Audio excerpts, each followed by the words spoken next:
I always thought that I liked that. I took classes in things I never would have took if I had just stuck to like the things that class I needed for my major, like, but I think it made me a more well-rounded person. I got to learn other things and I'm sure people maybe they changed their majors because they tried a class and like, oh, this was awesome. And I think especially when you're like in your 20s, like how could you possibly know? I mean, maybe some people know from the beginning. I know some people who are like, from the moment I was born, I wanted to be a dancer. I'm like, dude, that's awesome. Like, good for you. Shit, but other people, it took long. For me, it took way longer. Like, I had no idea. So, But you graduated in like 4 years, right? I did. I changed majors once, graduated 4 years. Eric took the, I took the 6 year route. I just love my degree so much. It took 6 years to get a BA. And do you regret it? No, because it was all financial aid, so it's chill. yeah. But Eric, I feel like your entire, like, sorry Asian parents is exactly this, right? It's like saying, Yeah. sorry parents, the success as you've defined it for me is Mhm. not what I define it. And so you're like tongue in cheek apologizing, but not, I hope not really, but like saying, Yeah, yeah. pursue something else, which with Asian parents is a whole other thing. Oh Like, man, trying to pick like I think I okay, so I didn't pick a major until junior year of college. So what I was almost 2021 around that time. So it took me until 21 to pick a major, right? And I hmm, chose, I think I was bouncing around for a while. I think I did science and then I switched over to kinesiology and then I switched over to creative writing because I always thought about entertaining people. But I did kinesiology before creative writing because I always envisioned myself helping people out or just trying to, reduce all the fatties in the world. I don't know. I used to be a fat kid, so whatever. But so I finally picked the major, right? And then I didn't tell my parents about it until junior year when I was like, hey, I picked the major. I chose English, and they're like, what the fuck? Why did we send you to college? And I was like, well, like I like books a lot, so I picked English. And they were like, oh, what kind of career would you pick out? I told them teacher, which was a lie because if I wanted to be a teacher, I would have done the teaching credentials program freshman year when I was like legit standing in front of the fucking student center right next to the dorms. You know what I'm talking about, Daniel? I do. Yeah, Yeah. I was right there with a paper in my hand to enter the teaching credentials. Dude, I love teachers. I have nothing against teachers. It's just knowing my personality.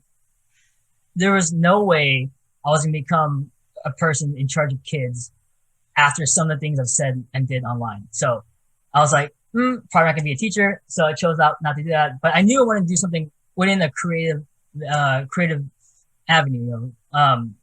So I chose that, and they were not happy. They even my senior year, first senior year, they told me, "Do you still want to? You should probably become a doctor after this, graduate, and go to school because you technically can enter a doctorate program. You just got to take the prerequisite after being an English major and stuff." So yeah, it was kind of hard to tell them about, hey, this is my dream, this is what I want to do. And then finally, I was like, hey, you know what? I'm not going to become a teacher. I want to become a writer. And they were like, what the fuck is a writer?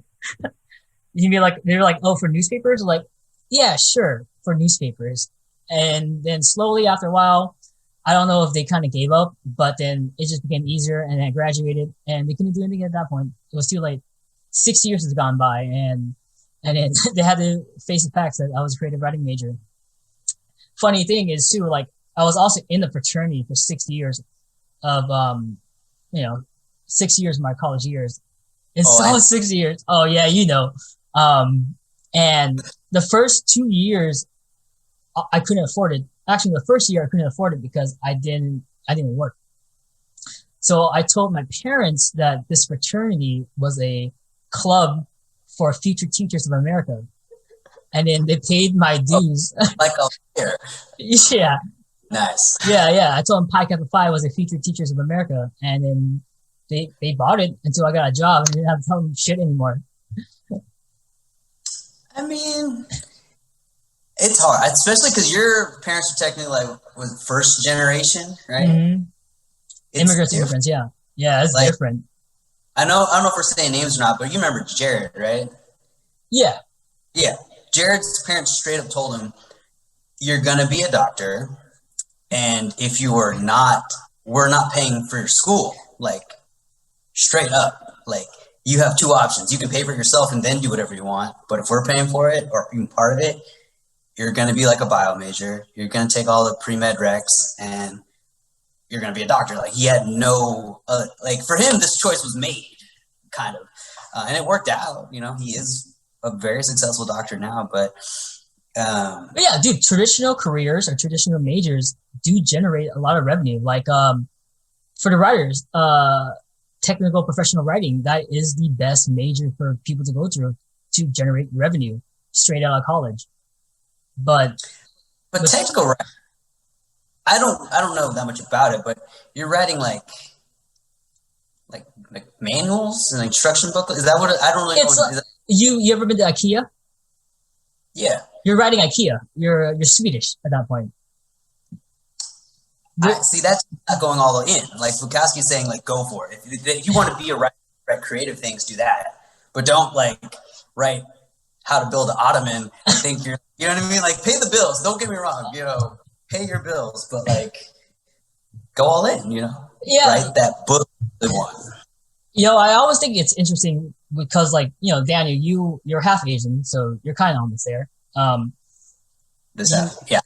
And your dad is a second generation Japanese? Yes. So right. Yeah, and your mom's Hispanic, also American, right? Mm-hmm. So she's Asian as well, yeah. Yeah, so like even though you look like the stereotype but with a tan, okay. you and I, we both have two different kind of like our parents had two different kind of mentalities when it came to our majors. My parents were, I would say, they were not down for an English major, for the first son to go to an American college to be an English major, and your parents were chill with it, right? Yeah, they were like, pursue your dreams, whatever it is.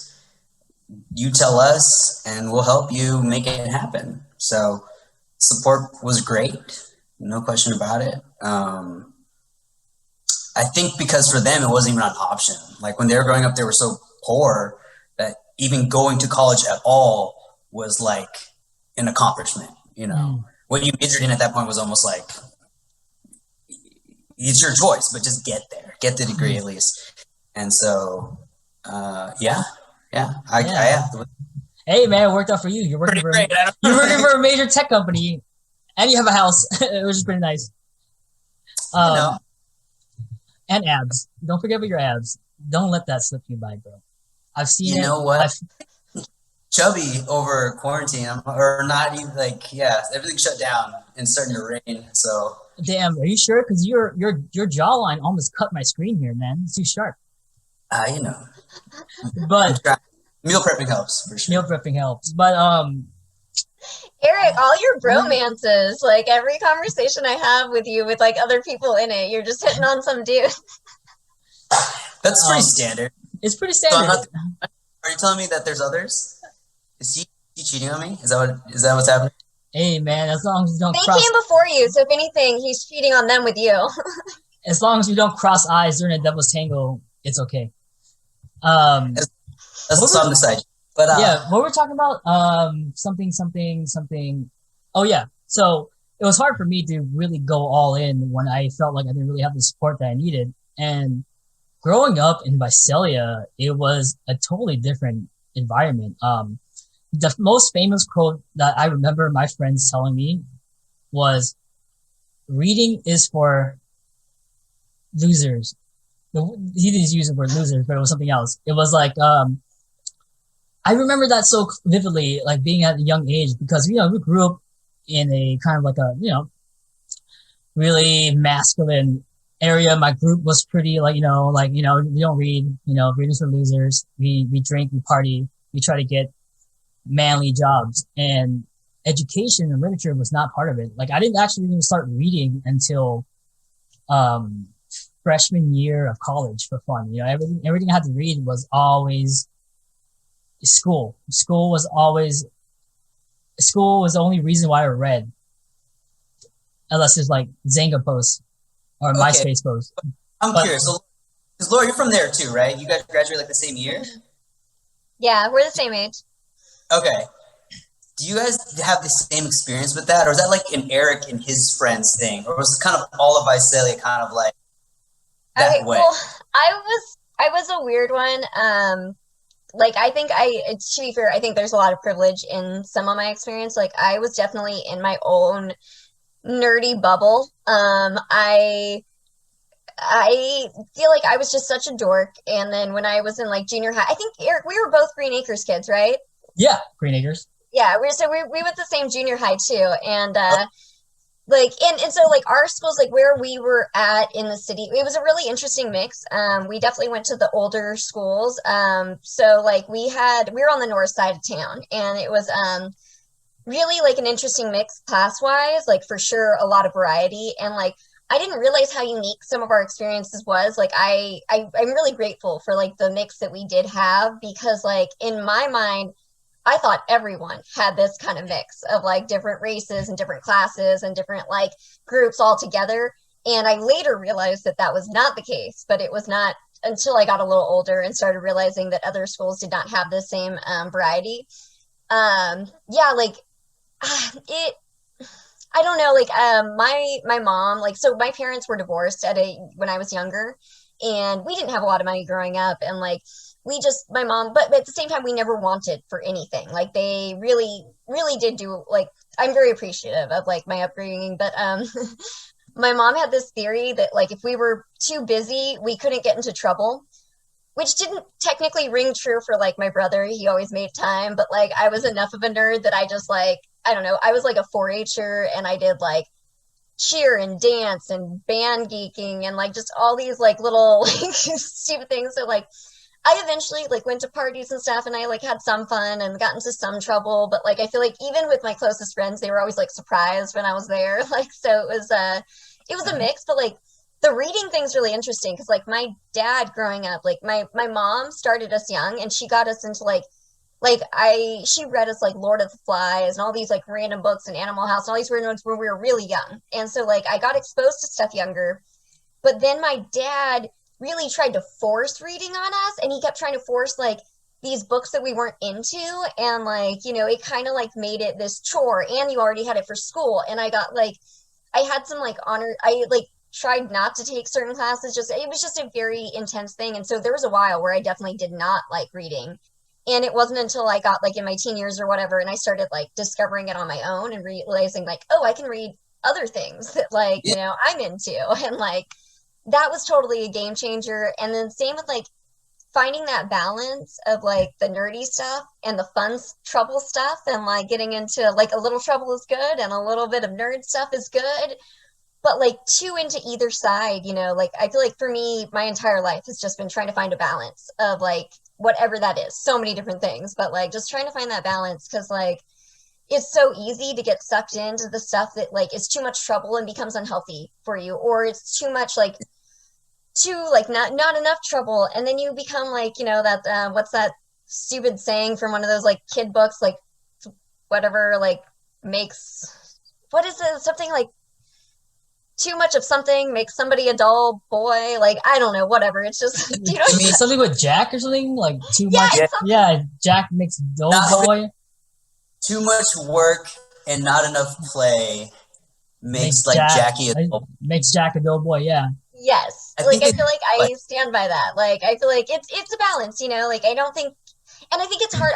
I feel for like I don't have kids, and like I feel for parents so much. Like where Eric and I grew up, a lot of people have kids, and like I love kids, but like having them is a whole nother level, and being the person who's responsible for like everything and trying to find that balance of letting them explore on their own and not like sheltering them and not like stopping them or like trying to control them, and at the same time also like protecting them from like the craziness that is the world. Like, you know, it's hard. And like I mean, growing up as a girl, like I was telling my family, like the first time a grown man tried to get me to get in his car, I was like 12 years old, like it was just, and that's just one example. There's a lot of grievers in the world that get much worse, but like at the same time, when they try to shelter and you tell you can't do anything, that one makes you want to do it more, and two, like doesn't really prepare you how to find that balance. And I feel like I think that's one of the reasons it took me so long for college was just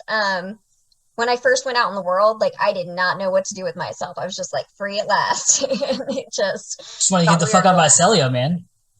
Yeah, and Visalia is just such a, and I try to explain Visalia in between like the gangsters and the cowboys and the like chaos and I'm at my mom's house at the moment, and like there's cows out there. Like it's a little bit of everything here, but it's just, yeah. And like I grew up right down the street from Green Acres Middle School, which wasn't like in the best part of town, but like it also wasn't the worst. Like I don't know. It was like there were a few moments that are really sketchy. I'll tell some stories about like almost getting shot or weird things where people are like, "What are you talking about?" And I'm just like, "Well, I don't know. It was our hometown." It's Visalia, Like actually, I tell Daniel a lot of stories about Visalia, and he doesn't believe me.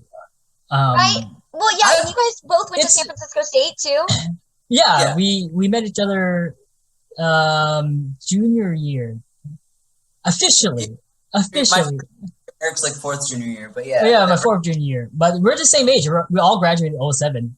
Yeah, okay, yeah. And I went to San Francisco State this last time, and I lived there for like getting close to 5 years. It was like over 4.5-ish, and like I don't know, like I love that area, but when I try to explain the valley to them, we were a bunch of ratchet kids. We ratcheted it up. It was just like a lot of different environmental factors, I think, and cultural factors too. My parents, immigrant Asians, they wanted you to to choose a career where it is viewed as hardworking, elbow grease, blood, sweat, tears. So when you tell them, hey, I want to choose a career that involves reading or a career that involves the arts, they're like, what the fuck is the arts? Like Thailand, Laos, it's a different area, and growing up in those kind of communities too, a lot of people either become doctors, lawyers, policemen, or gangsters. These are your career choices, or dead. I don't know, pick one of those. Or you work in a restaurant. So yeah, and that was my childhood growing up. My parents wanted us to work or become a doctor. It was like child labor or a doctor. So it was one of that. And then also growing up, hanging out with kids from my neighborhood or just like childhood friends in general, we're all like immigrant kids, skateboarding. None of us read. Anytime we had free time, we would skateboard. I would paddle along because I was 230 pounds and did not skateboard. And Eric, you're so funny. I feel like you describe yourself like so great. I feel like I remember you, and I don't remember I don't know, the way you describe it. I feel like sounds like different than I'll put the pictures up. You will see the pictures. Cute. I don't know. I feel like we all judge ourselves more than other people. But like we partied. I think we started drinking at was it 7th grade. I started hanging out with the Asians, which when I say the Asians, they're just what they call our group. We're not all Asians because we had different had Mexicans and white people there too. But we drank. We started drinking, and then obviously some of us started doing sports later on. So when you have sports and partying all the time, which I did party all the time, was my fault. There was no time for reading, and if your parents aren't trying to get you to read, that isn't an academic material for school or for math or anything like that. Why would I want to read a book? It wasn't until I started being more involved with Mr. Kane's class or Miss Link's class or Mrs. Adams. These are 3 teachers that kind of changed my view on art and stuff, and it just introduced me to a whole new world. I think I've always had a big imagination, which stems from playing a lot of video games, and when your parents are working all the time and you have nothing else to do, your imagination is your only friend. Without an imagination, I probably would have started doing heroin. I don't know. Well, maybe not heroin. I was kidding around meth. That was all around this. We always do. My brother and I have jokes like that of like, we're such good kids. Like, we don't even know where to get meth. And I'm like, don't we though? Like, if we really Well, honest, there's like high standards. no guy who knows a guy who could get it. Yeah. So then graduating with that kind of mentality, we're like, hey, I'm too cool for school. I only went to college because I wanted to get the fuck out of Visalia. And I, in my head, I thought I was going to pick a fucking, and that's why I went into a bio first, because I thought that I was going to get into science, like how my parents wanted to. Safe. Yeah, it was a safe major that was pleasing to every party. And eventually, when I started going down the creative writing path for the English major, that was when, like, all right, maybe I should start putting in more than just a toe and start going in 100%.